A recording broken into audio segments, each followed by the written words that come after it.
بسم اللہ الرحمن الرحیم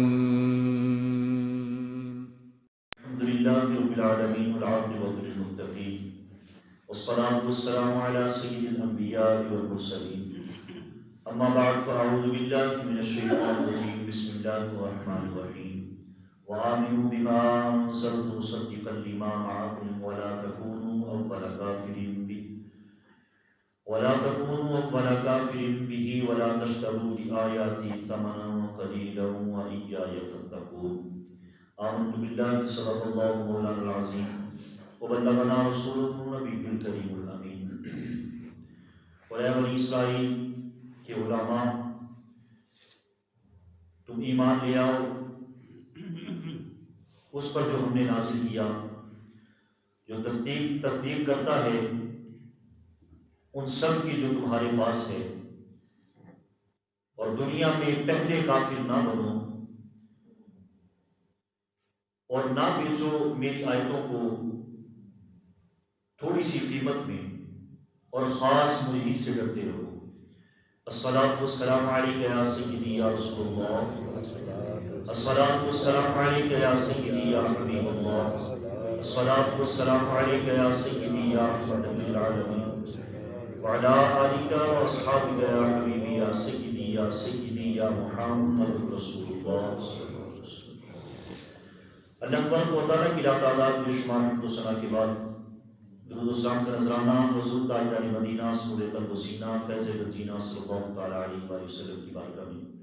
میرے واجب قدر بزرگوں، دوستوں، نوجوان ساتھیوں، سورۃ البقرہ کی آیت نمبر 41 آپ کے سامنے تلاوت کرنے کا شرف حاصل کیا ہے۔ اس کے ضمن میں چند ایک باتیں آپ کی گوش گزار کرنی ہیں۔ اس تمنا اس آرزو کے ساتھ کہ خالق کائنات زبان پر حق جاری فرمائے اور ہم سب کو سن کر عمل کی توفیق عطا فرمائے۔ اس آیت مقدسہ کا پچھلی آیتوں کے ساتھ بڑا گہرا تعلق ہے کہ پچھلی آیات مقدسہ میں اللہ تبارک و تعالیٰ نے وعدوں کو پورا کرنے کا حکم فرمایا،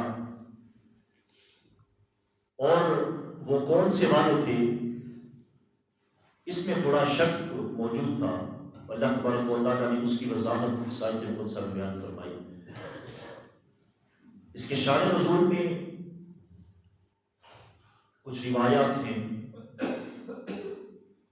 تفسیر روح البیان والوں نے جو بیان فرمایا، انہوں نے فرمایا کہ یہ آیت مقدسہ کعب بن اشرف اور علماء یہود جو ہیں، یہودیوں کے جو عالم دین تھے اور رئیس امیر لوگ جو ہیں، ان کے بارے میں یہ آیت مقدسہ نازل ہوئی ہے۔ یہ لوگ کرتے کیا تھے کہ اپنی مرضی کے مطابق تورات کے جو بھی احکامات، جو سخت احکامات تھے، ان کو نرم کر دیتے تھے، اور جو نرم احکامات ہیں اپنے مفاد کے لیے ان کو سخت کرتے تھے، اور لوگوں کو رنگ برنگ کی باتوں سے ڈراتے تھے کہ یوں ہو جائے گا، وہ ہو جائے گا۔ تورات کو اپنی مرضی کے مطابق انہوں نے بدلنا شروع کر دیا۔ مثنوی شریف میں ہے، یہ حدیث مبارکہ نقل کی کہ تفسیر روح المعانی والوں نے ایک دفعہ کعب بن اشرف علماء یہود سے پوچھنے لگا کہ محمد رسول اللہ صلی اللہ علیہ وآلہ وسلم کے بارے میں تمہارا کیا خیال ہے؟ انہوں نے کہا کہ وہ تو سچے نبی ہیں۔ تو یہ بڑے غصے کے انداز میں کہنے لگا کہ اگر تم اس کا الٹ جواب دیتے تو مجھ سے انعام پاتے۔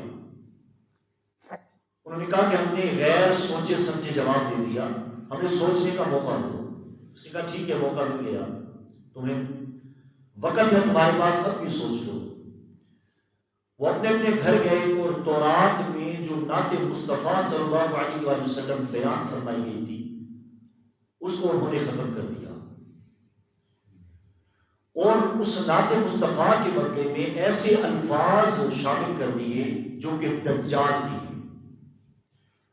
اور بعد میں آ کے جب کعب بن اشرف کو دکھایا تو یہ بڑا خوش ہوا، اور انہوں کو 4 کلو جو بھی عطا کی بطور انعام، اور 4 چادریں بھی اس نے دی۔ اور بہت خوش ہوا کہ ہاں اب تو جو ہے نا کامیاب ہو. یہ بہت بڑا مکار انسان تھا کعب بن اشرف.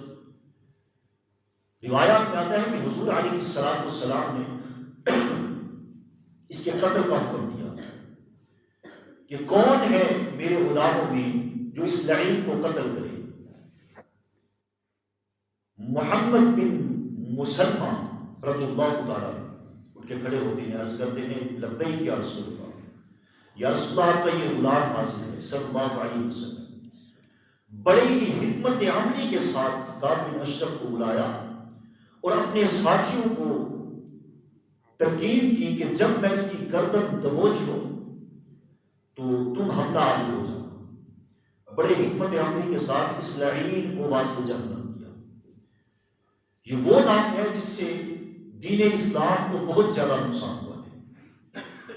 جب اس نے علماء یہود کو انعام دیا تو خالق کائنات نے اس آیت مقدسہ کا نزول فرمایا. رب ذوالجلال نے فرمایا وَآمِنُوا، اے بنی اسرائیل تم ایمان لے آؤ، تمہارے لیے بہتر ہے تم ایمان لے آؤ. کس چیز پر؟ بما انزلتا، بما انزلت مصدقا لما معکم، بما اس پر، انزلت جو ہم نے نازل فرمایا. یہاں صرف قرآن نہیں کہا گیا، قرآن کا لفظ استعمال نہیں ہوا، بلکہ رب ذوالجلال نے فرمایا جو ہم نے نازل کیا ہے، چاہے وہ قرآن ہو چاہے وہ حدیث ہو. آسان لفظوں میں یوں کہہ دو کہ زبان مصطفیٰ پر ایمان لے آؤ،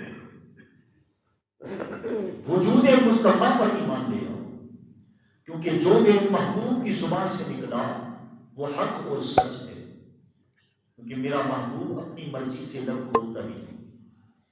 میرے محبوب کی زبان سے کبھی قرآن نکلتا ہے کبھی حدیث نکلتی ہے. آئیے ذرا تھوڑی سی وضاحت اس کی بھی کر دوں کہ قرآن کیا ہے اور حدیث کیا ہے. جو کچھ بھی میرے آقا علیہ السلام کی مقدس زبان سے نکلا وہ اللہ کی طرف سے ہی ہے. میرے محبوب کے لبوں سے، میرے محبوب کی مقدس زبان سے اللہ ہی بولتا ہے. اس کا فیصلہ خود زبان مصطفیٰ نے کر دیا. غلاموں لکھا کرو. میں نے یہ روایت پہلے بھی عرض کی ہے کہ بعض غلام جو ہیں، بعض صحابہ اکرام جو میرے محبوب فرماتے وہ لکھ لیا کرتے. بعض نے کہا کہ بعد میں آنے والے اس چیز کی تمیز نہ کر سکیں گے کہ بسا اوقات حضور علیہ السلام مزاح میں ہوتے ہیں، بسا اوقات غصہ میں ہوتے ہیں، تو آپ کام کی بات لکھا کریں، کیونکہ بعد میں آنے والی جو امت ہے وہ اس چیز کی تمیز نہ کر سکے گی کہ کون سی بات مزاح میں فرمائی، کون سی بات غصے میں فرمائی. انہوں نے لکھنا چھوڑ دیا. چند دن جب آقا علیہ السلام کو دیکھا، میرے محبوب نے ان کو بلایا. ہمیں لکھتے کیوں نہیں؟ تم تو لکھتے تھے. عرض کی یا رسول اللہ صلی اللہ علیہ وسلم، بعض صحابہ نے اس چیز کا اعتراض کیا ہے کہ بعد میں آنے والی سے تمیز نہ کر سکے. تو حضور علیہ السلام نے سنیے کہ میرے آقا علیہ السلام نے کیا فرمایا. میرے محبوب نے فرمایا کہ لکھا کرو. اس زبان سے جو بھی نکلتا ہے، جب بھی نکلتا ہے، حق کی سوا کچھ نہیں نکلتا. رب ذوالجلال نے فرمایا بما انزلت، جو ہم نے نازل کیا. قرآن و حدیث، اس کی تصدیق کون کرے گا کہ یہ اللہ کا کلام ہے؟ میں کلام کروں، اس کے سچا یا جھوٹا ہونے میں دلیل کسی اور کی بھی چاہیے جو تصدیق کر دے. لیکن اس روئے زمین پر قرآن و حدیث کے سچا ہونے کی دلیل اگر چاہیے تو اس کے لیے زبان مصطفیٰ چاہیے.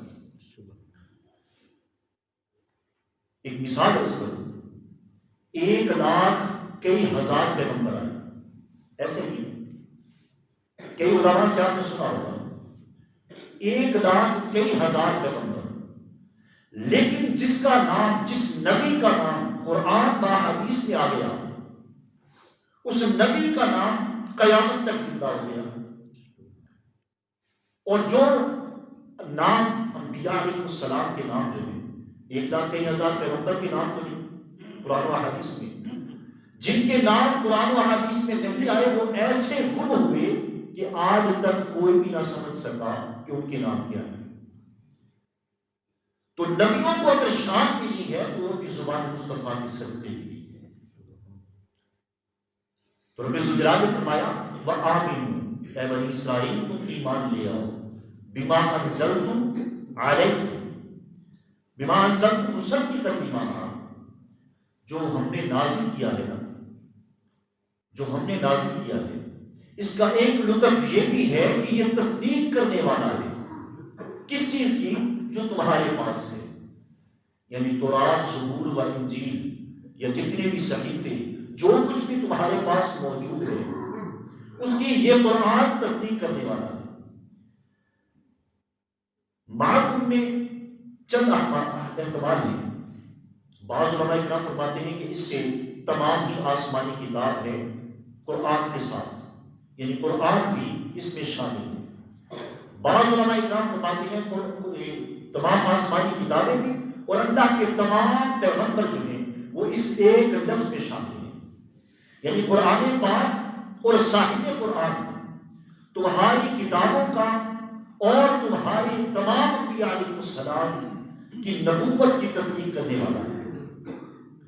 میں مثال کے طور پہ بیٹھا بیٹھا کہہ دوں کہ کل بارش آئے گی، اگر بارش آ جائے تو میں سچا، اگر نہ آئے تو میں جھوٹا۔ قرآن نے جو کہا، جیسا کہا ویسا ہی ہوا تھا اور ویسا ہونے والا ہے۔ میرے آقا علیہ السلام نے کتنے زمانوں کے بعد حضرت آدم علیہ السلام کی مبارک سیرت بیان فرما دی، جیسا کہ ہم نے پیچھے سن رکھا ہے۔ حضرت موسیٰ علیہ السلام یا جتنے انبیاء علیہ السلام کا تذکرہ قرآن پاک میں یا حدیث مبارکہ میں آیا ہے، کسی سے پڑھا نہیں۔ تورات، زبور، انجیل میں جو کچھ جیسے آیا تھا بغیر پڑھے میرے آقا علیہ السلام نے بیان فرمایا، اور قیامت کا ایسا منظر بیان فرمایا جو جو نشانیاں قیامت سے پہلے ظاہر ہونے والی تھی میرے آقا علیہ السلام نے سب ہی بیان فرمایا۔ میرے رب ذوالجلال نے فرمایا تصدیق اس کی کرنے والا ہے جو تمہارے ہاتھوں میں ہے، چاہے وہ تورات ہو، چاہے وہ انجیل ہو، چاہے وہ زبور ہو، جو بھی ہو سب کی تصدیق کرنے والا یہ قرآن اور صاحب قرآن ہے۔ اگر کوئی، میں جیسے مثال میں نے عرض کی ہے کہ بارش کی مثال، میں نے کہا کہ کل بارش آئے گی، میں نے کہا بارش آئے گی، اگر کوئی آ کے تصدیق کر دے یا سچ مچ کل بارش ہو جائے تو پھر مجھے خوش ہونا چاہیے نا کہ میں نے جو کہا وہ سچ ہو گیا، نہ کہ ایسا ہو کہ میں بغض و عناد کا شکار ہو جاؤں، عداوت میرے دل میں آ جائے کہ یہ تو ویسا ہو گیا جیسے میں نے کہا تھا۔ تو حضور علیہ السلام کی تشریف آنے سے پہلے یہ نعرہ مصطفیٰ کا لگاتے ہیں، جب میرے میزبان نبی تشریف آور ہو گئے تو یہ بغض و عناد کے شکار ہو گئے۔ رب ذوالجلال نے فرمایا عجیب بیوقوف ہو، جس نبی کا نام جپتے تھے، جس نبی کے صدقے تمہیں عزت و رفعت ملی ہے، آج اس نبی کی تشریف آتی ہوئی ہے، ہونا یہ چاہیے تھا کہ تم غلامی اختیار کر لیتے، تم ایمان لے آؤ، وآمنوا بما انزلت مصدقا لما معکم ولا تکونوا اول کافر به، تم پہلے کافر نہ بنو، کیونکہ جنہوں نے میرے محبوب کا زمانہ نہ پایا، انہوں نے انکار کیا تو وہ اس حکم میں شامل نہیں ہیں، کیونکہ انہوں نے میرے لجپال نبی کا زمانہ نہ پایا تھا۔ آج تم پہلے کافر ہو کیونکہ تم نے قرآن بھی پا لیا اور صاحب قرآن کا دیدار بھی پا لیا، اس کے باوجود تم انکار کرتے ہو، لہٰذا تم پہلے انکاری، پہلے کافر ہو، تو اس کفر سے باز آ جاؤ۔ دوسرے لحاظ میں یہ بھی کہا جائے گا، علماء اکرام فرماتے ہیں کہ پہلے کافر سے مراد کہ یعنی تم پہلے کافر بنو گے، تمہارے بعد جو آنے والے ہیں تمہیں دیکھا دیکھی میں وہ بھی کافر ہو جائے، کیونکہ اولاد زیادہ تر ماں باپ کے عقیدے پر ہوتی ہے، جیسا ماں باپ کا عقیدہ ہوتا ہے اولاد میں دیکھا دیکھی میں ویسی ہی ہو جاتی ہے۔ تم پہلے کافر بنو گے، تمہاری اولاد در اولاد سبھی کافر بن جائیں گے، تو تم پہلے کافر نہ بنو۔ ولا تکونوا، تم نہ ہو جاؤ اول کافر بھی، اس کے سبب پہلے کافر نہ بنو۔ آگے ارشاد فرمایا ولا تشتروا بآیاتی ثمنا قلیلا۔ یہ جو علماء یہود، یہودیوں کے نام ور علماء جو ہیں، جو عمل وہ کرتے تھے کہ کچھ نہ کچھ انہوں نے رقم لے لینی اور اس کے بدلے میں تورات میں نعت مصطفیٰ یا جو سخت احکامات تھے ان کو نرم کر دینا۔ رب ذوالجلال نے کتنی سونی تفسیر اور کتنے پیارے انداز میں خالق کائنات نے یہ الفاظ بیان فرمائے۔ خالق کائنات نے فرمایا ولا تشتروا، تم نہ خریدو، تم نہ بیچو بآیاتی، میری آیتوں کو، میری نشانیوں کو۔ آیت کا یہ آیت کی جمع ہے آیات، یعنی میری یہ نشانیاں جو ہیں ان کو نہ بیچو تھوڑی سی قیمت لے کر۔ یاد رکھیے کہ دنیا و ما فیہا، اس میں جو کچھ بھی ہے سب کو اگر بیچ دیا جائے یا دنیا کو خریدنے کے بدلے دنیا کے عوض جنت کا ایک موتی، کوئی کہے نا کہ میں ساری دنیا بیچتا ہوں مجھے جنت کا کوئی ایک موتی مل جائے، تو یہ جنت کا ایک موتی دنیا و ما فیہا سے مہنگا ہے، ہر چیز سے مہنگا ہے۔ خالق کائنات نے فرمایا تم اس دنیا کے بدلے اپنی آخرت بگاڑتے ہو۔ یاد رکھیے کہ قیمت وہ ہوتی ہے کہ جو بذات خود روپیہ یا پیسہ بذات خود نفع دینے والا نہ ہو، بلکہ اس کو دے کر نفع حاصل کیا جائے۔ مثال کے طور پر انسان روپیہ یا پیسہ کھاتا نہ اڑتا ہے، اس کو بازار میں دے کر اس کے عوض کپڑا خریدتا ہے۔ علماء فرماتے ہیں کہ دنیا جو ہے، یہ دنیا یہ بذات خود نفع دینے والی نہیں، ہاں اس دنیا کو دے کر تم آخرت حاصل کر سکتے ہو۔ اس دنیا کو دے کر، جو دنیا دے دیتا ہے کسی کے حوالے کر دیتا ہے، آخرت کے بدلے دنیا کو خریدتا ہے، دنیا کو بیچتا ہے، تو وہ اس کا جو سودا ہے وہ نفع والا ہے کہ اس نے فانی کو بیچ کر باقی کو حاصل کر لیا۔ تو یہ عجیب بے وقوف ہے، باقی کو بیچ کر جو ہمیشہ اس کو بقا ہے، جو فنا ہونے والی نہیں، یعنی آخرت، باقی کو بیچ کر فانی کو حاصل کرتے ہیں۔